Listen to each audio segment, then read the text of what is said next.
That's out in shops today? now. Well, not today. Last Thursday. Last Thursday. Yeah. It's Monday and it's BBC One. Now, I turn to Mr. Gervais now, who is... No, seriously, because when you say, you know, because your introduction on the chat show is, you know, Hollywood movie star, and there was, you know, there must have been a time in all our lives when we never expected the words Ricky Gervais to be the next things you said. Well, yeah. It's fun. No, but it's I'd go along with that. It's good, though, isn't it? You must love it. It's fun. No, I mean, I enjoy the work. I don't think of myself as a film star. I think of myself more as a, I suppose, a filmmaker who gives myself a role. Yeah, if you're the writer and the director and the producer, then you do well at auditions. Listen, you're promoting your film all over the world. Yes. Now, you do those junkets, don't you? Oh, yeah. That's when they stick you in a room for a couple of days, and you sit there, and you have journalists all around the world come in. They get, like, 6 minutes to ask you the same questions, and you have to be polite. And you do about, like, 40 or 50 a day. Whoa. I know, yeah. But you do try to amuse yourself sometimes. Well, sometimes you think, well, there's no point to this, so I'll have a laugh. Is that... We've got a clip of you doing one with... Now, is you from Miami?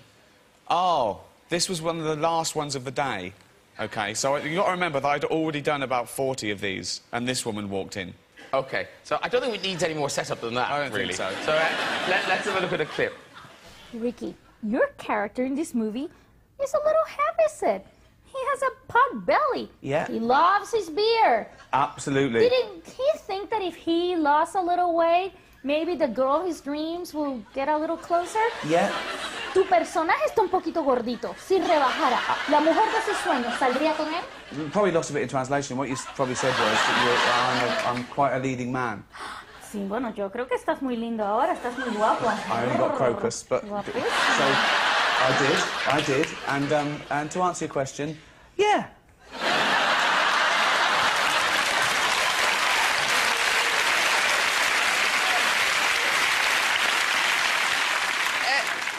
But now, in terms of, you know, being in Hollywood, do you feel pressure? Because in your new movie, as that mad woman was saying, there's a lot of jokes about kind of your weight and the way you look and da-da-da-da. Yeah. I mean, do you feel pressure? Not at all. No, and I also, the reason I get the roles is because it's about a fat little loser.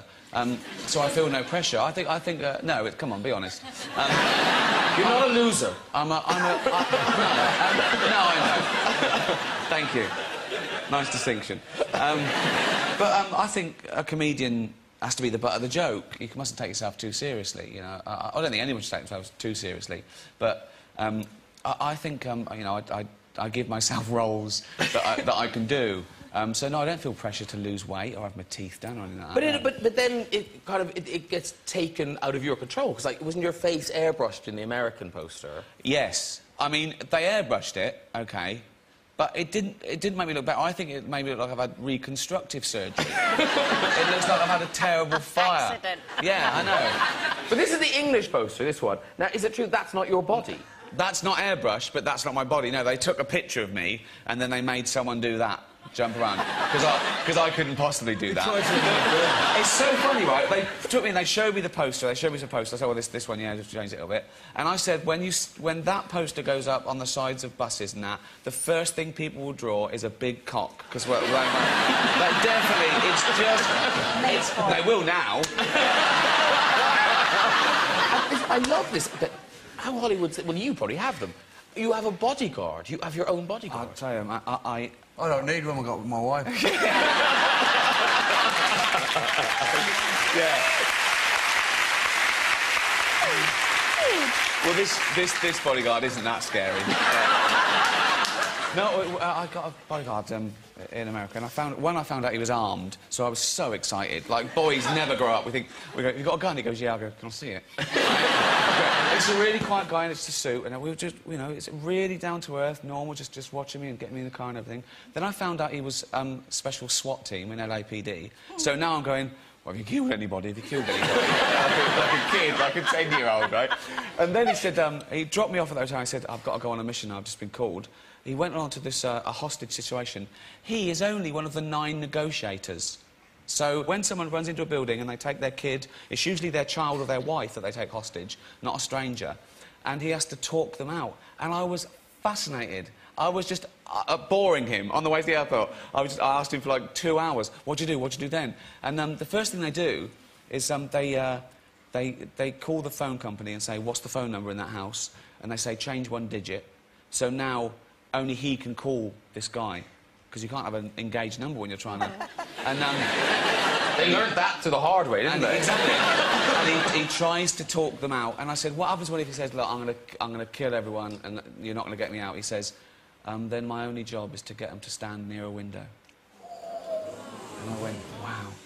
And I said, then what? He says, you shoot them there, in a hostage situation, you shoot them in the top lip, because that takes out the brainstem, so there's no reflex, so they die instantly.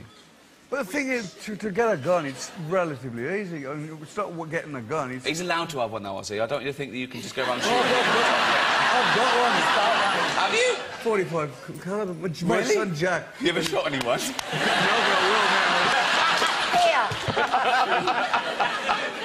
but I mean, you can't smoke a cigarette anywhere, but you can buy guns. That's amazing, isn't it?